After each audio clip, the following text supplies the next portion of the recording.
जिन भी लोगों को SRO 94, SRO 43 और रिहैबिलिटेशन असिस्टेंट स्कीम के तहत केसेस सरकारी महकमों के सामने पड़े हैं, फाइलें धूल चाट रही हैं, कोई पेशरफ्त नहीं हुई है, तो थोड़ा सा रिलैक्स हो जाइएगा, क्योंकि सरकार ने कुछ आहिस्ता आहिस्ता रिलैक्सेशन मूड के बीच अच्छी खबरें सुनाना शुरू कर दी हैं।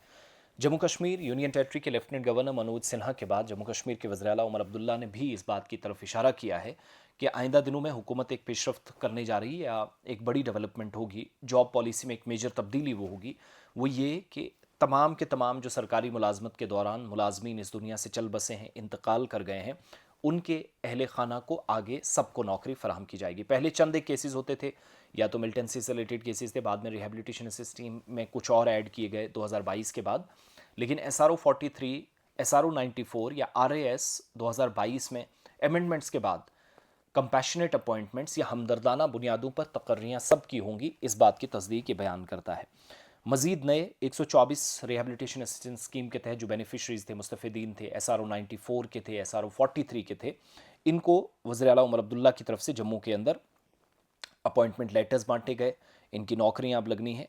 और रिहेबिलिटेशन असिस्टेंस स्कीम और यह जो SRO 43 से लेकर अमेंडमेंट्स तक जितने भी गैप्स थे, जो कमियां थी, हुकूमत उनको पूरा कर रही। एक तो इस बात की तस्दीक की गई। दूसरा, जितनी भी फाइलें मुख्तलिफ महकमों के पास फंसी हैं, उमर अब्दुल्ला साहब ने स्पीच के दौरान भी कहा कि डिले प्रोसेस ना हो, तमाम महकमों को कह दिया गया है, लेकिन वेरिफिकेशन के प्रोसेस में कुछ दिक्कतें आ रही हैं, उसकी वजह से ताखिर हो रहा है। अब 8-8, 9-9, 6-6, 7-7 साल क्यों लग गए, ये अनफॉर्चुनेट है, इस पर कोई जवाब नहीं आया। लेकिन फिर डिपार्टमेंट के अंदर कुछ जिम्मेदारान से हमारी बात हुई और नाम न जाहिर करने की शर्त पर हमें बताया गया कि सब पर काम हो रहा है। मिलिटेंट से रिलेटेड जो केसेस हैं, जैसे कोई पुलिस एहलकार था, CRPF वाला था, फौज में कोई था, ITBP में था, BSF में था, इस तरह के केसेस जो हैं, किसी की मौत हुई, आगे उनके बच्चों को जो या उनके नेक्स्ट ऑफ किन को या किसी आगे जाकर सरकार मुलाजमत दे रही है, तो वो लेफ्टिनेंट गवर्नर पिछले दिनों से प्रोग्राम कर रहे हैं। उसमें लास्ट प्रोग्राम एक जम्मू में हुआ, वहाँ पर भी उन्होंने तस्दीक की थी, वहाँ पर उनको मुलाजमत दी गई और उस वक्त उन्होंने कहा था कि स्कीम बदलेगी, सबको इसमें इन्वॉल्व किया जाएगा,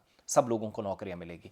लेकिन नेक्स्ट फेज से ये चीज़ जब हमने डिपार्टमेंट से कंफर्म की, तो बाकी जो सिविल लाइन डिपार्टमेंट्स हैं, सिक्योरिटी रिलेटेड केसेस को छोड़कर, उनको चीफ मिनिस्टर साहब इसी तरह के प्रोग्राम से मुलाजमत फराहम कर रहे हैं, अपॉइंटमेंट लेटर्स दे रहे हैं।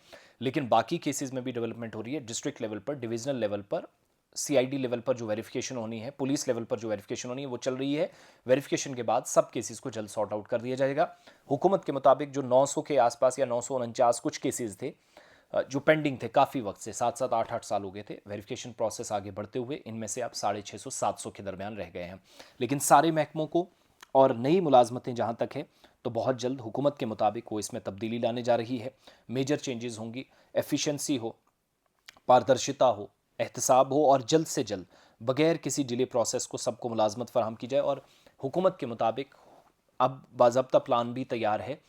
जब लेफ्टिनेंट गवर्नर की भी आप सब जानते हैं, उनकी तरफ से भी ग्रीन सिग्नल दिया जाएगा, यहाँ से भी ग्रीन सिग्नल मिलेगा, तो बहुत जल्द इस स्कीम में तब्दीली करके तमाम लोगों को ऐड ऑन कर दिया जाएगा। तो जिन लोगों की फाइलें जहाँ पर हैं, वो अपडेट वहाँ से भी लेते रहें। लेकिन ऐसा नहीं है कि हुकूमत ने अपनी जगह काम नहीं किया। हुकूमत के मुताबिक सबको डायरेक्शंस चली गई हैं। वेरिफिकेशन का प्रोसेस थोड़ा सा डिले हो सकता है, अदरवाइज़ चीज़ें आहिस्ता आहिस्ता चल रही हैं। और 124 लोगों को मज़ीद नौकरियां दी गई। अगले फेज़ में सरकार वेरिफिकेशन के बाद उन केसेस को भी ढूंढेगी जिसकी मौत हुई है। प्रॉपर वेरिफिकेशन के बाद केसेस GAD को चले जाएंगे।